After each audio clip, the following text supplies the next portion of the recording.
Radioactif. Radioactif, la radio qui libère la parole des jeunes. Bonjour et bienvenue sur Radioactif, je suis Noé, volontaire au service civique. Nous nous retrouvons pour une émission consacrée aux streamers. D'abord, je vais laisser mes camarades se présenter.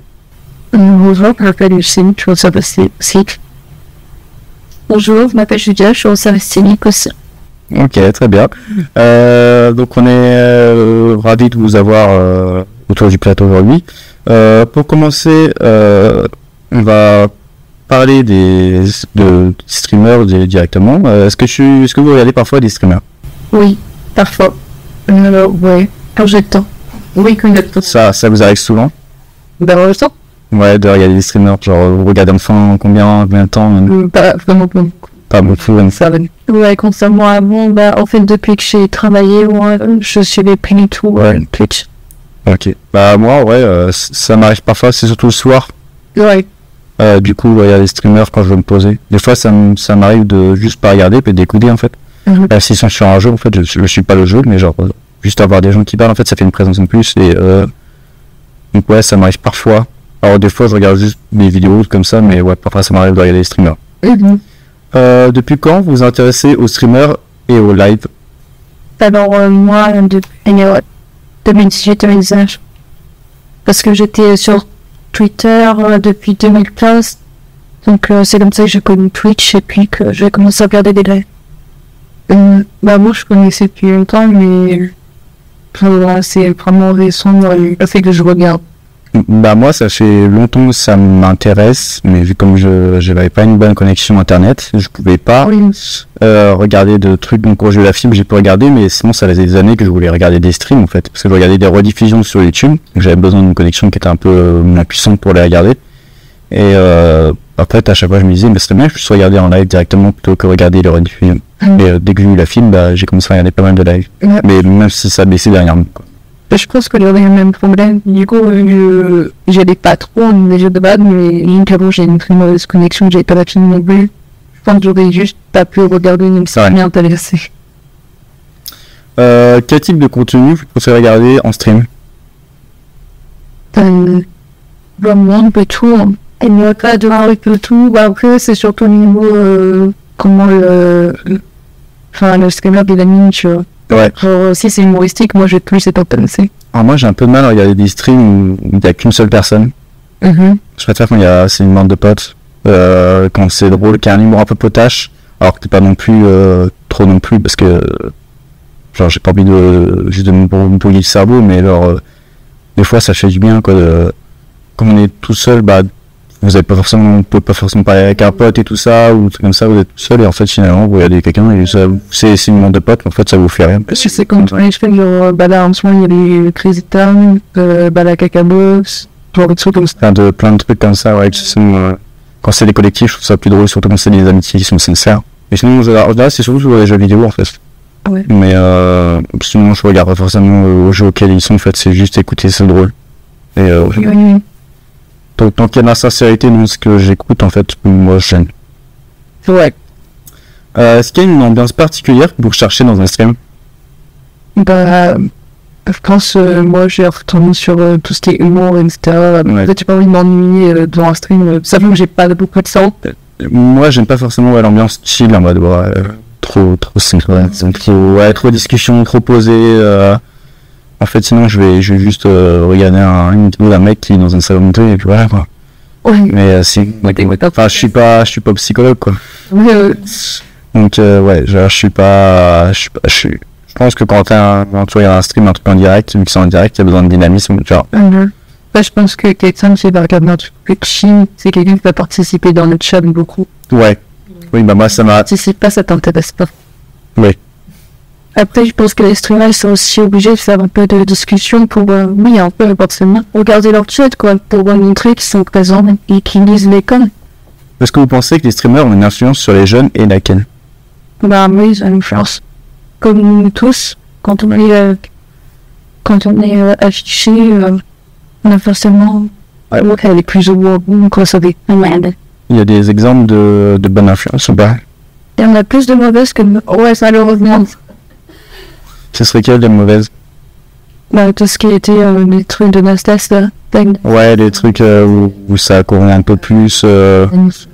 C'est pas. Les streamers qui viennent de TikTok. Ouais, moi. Ouais. Ouais, bah, avec j'ai déjà une communauté un peu d'enfants. Mm. Mais c'est vrai. Ouais. Après, moi, je pense que ça peut avoir une bonne influence aussi parfois sur les gens qui veulent se lancer. Il y a des gens qui sont plus à l'aise à parler face à plein de gens en stream qu'en vrai. Ouais, ouais. Ça peut aussi donner du boost, d'énergie, un gain de morale, tous ces trucs-là. Je pense que là-dessus, ça peut être bien. Après, c'est évidemment qu'il faut faire attention. Il y a des abus qui abusent aussi de leur notoriété, ces trucs-là. Les gens qui font passer des messages qui sont pas les bons. Oui, c'est à faire très attention. Faire très attention. Pour ça, moi, je regarde souvent les mêmes streamers. Mais il y en a vraiment, je veux pas les regarder. Quand je vois qu'on parlait de Nasdaq, vraiment, ça m'intéresse pas. Ouais. Je vois qu'il y a beaucoup de gens qui rigolent de ça, de trucs comme ça, mais en fait, genre quand quelqu'un fait une blague, Les gens qui regardent déjà. quand quelqu'un fait une blague sur Nasdaq, ça me fait rire, mais par contre, regarder Nasdaq, moi, ça me fait pas rire. Oui. Genre, c'est. Bah, déjà, je trouve que Nasdaq, c'est un peu. Bah, des négations économiques. Ouais, bah, les seuls trucs que j'ai vu de Nasdaq, c'était des trucs genre pas drôles. Enfin, moi, ça me faisait pas rire. Parce qu'il y en a qui, ça les mène au harcèlement. Bah, Ouais, je sais quoi, il y avait des gens ils avaient un mauvais traitement pendant ces trucs, qu'il y en a, ils se mettaient enfin, se ridiculiser. Il y a des mineurs sur ces lives. Ouais, bah, ils se ridiculisaient devant des milliers de gens, des millions de gens, juste pour un peu de notoriété, enfin, c'est ridicule, quoi. Ouais. Du coup, si vous pouviez devenir streamer, est-ce que vous le feriez et pourquoi? Alors moi je pense pas, parce que déjà en tant que femme c'est pas facile. Je pense que si on est connu depuis longtemps, on a déjà une communauté et tout, ça peut le faire, mais arriver comme ça, c'est compliqué. Ouais, faut réussir à se préserver aussi, quoi. Et surtout maintenant, je trouve que maintenant c'est encore pire. Les gens ils ont plus de retenue. Ouais. Bah, c'est pour ça, peut-être une youtubeur, ouais, ça garderait l'anonymat un peu plus. Ouais, youtubeur, c'est quand. En tant que femme, ouais, plus vétérinaire qu'autre chose. Youtubeur, c'est quand on voit pas le visage. Un avatar, quoi. Qui me bouge à votre place, c'est pas votre vrai visage. Ça peut bugger, quoi. Ouais, merde, quoi. Ou alors le faire soi-même. Dépouiller les. Ouais, c'est déjà, de toute façon, se lancer dans le stream, c'est pas toujours facile, en vrai. Après, moi, je préfère voir un streamer qui a pas forcément le budget, mais qui est sincère, plutôt qu'un mec qui a déjà un setup de fou derrière lui, avec 20 000 trucs modernes. Mec, t'as 2 viewers, arrête d'investir 10 000 euros sur un truc de stream. Sois sûr que ça marche à vous, déjà, fais-toi une communauté, plutôt que... je vois les mecs qui arrivent en grand plan, comme s'ils allaient déjà venir hyper connus, tout ça, mais en fait, au bout d'un an, ils sont toujours de viewers, en fait. Bon, avant d'avoir un setup de fou, apprends à communiquer, à gérer un stream, une communauté. Et surtout, tout peut s'arrêter du jour au lendemain. Puis ouais, c'est pas... Après, moi, ça m'intéresserait de le faire, mais moi, ce que je ferais, c'est plus de filmer, d'être en live pendant que je joue avec mes potes. Ouais. Après, faut faire gaffe à ce que tu dis quand tu joues avec tes potes, de pas dire ton nom, de pas dire le truc, ou alors que ouais, voilà, quoi, j'en connais des gens, ils feraient des blagues sans le vouloir. Oui, je connais des gens qui... Dans toi, c'est comme des streams, mais en fait, des fois, ça leur échappe, quoi. Ouais, mais moi, il y a des gens, je sais que je les inviterai jamais à jouer avec moi pendant que je stream, parce que je sais que ça va sortir, je vais avoir un fan, il y aura des fois, Twitch, c'est pas moi Twitch. Mais non, je suis pas... Je pense que, genre, ça me pourrait m'intéresser de faire du stream, mais être streamer à tout plein, genre... Déjà, à titre perso, ça m'énerverait, je pense. Ouais, sur que ça, ouais, en fait, ouais, je vois des gens qui font streamer, mais en fait, ils ont déjà leur planning de la semaine. Et genre, moi, c'est typiquement le genre de truc que j'aime pas. En fait. Bah, parce que Twitch, il y a un système de... Ouais, bah, mais je sais que t'as un truc de nombre d'heures que tu dois faire. Mais alors, par contre, quand je vois les mecs, tel jour, ça va être Mario Kart, tel jour, ça va être discussion, mais ça va. Il y a ça sur Twitch. T'as un agenda où tu peux... Ouais. Oui, c'est pour ça que je fais ça. Ah, mais ils sont pas obligés de faire la... Non, ils sont fameux. Ouais, voilà. Mais moi, quand je vois des mecs qui se forcent à faire tel truc, suffit que, en fait, un jour tu peux plus jouer à tel jeu, bah en fait ta communauté elle est plus là parce que tu fais des lives sur tel jeu, Je pense qu'il y a des gens qui aiment bien que ce soit... Oui.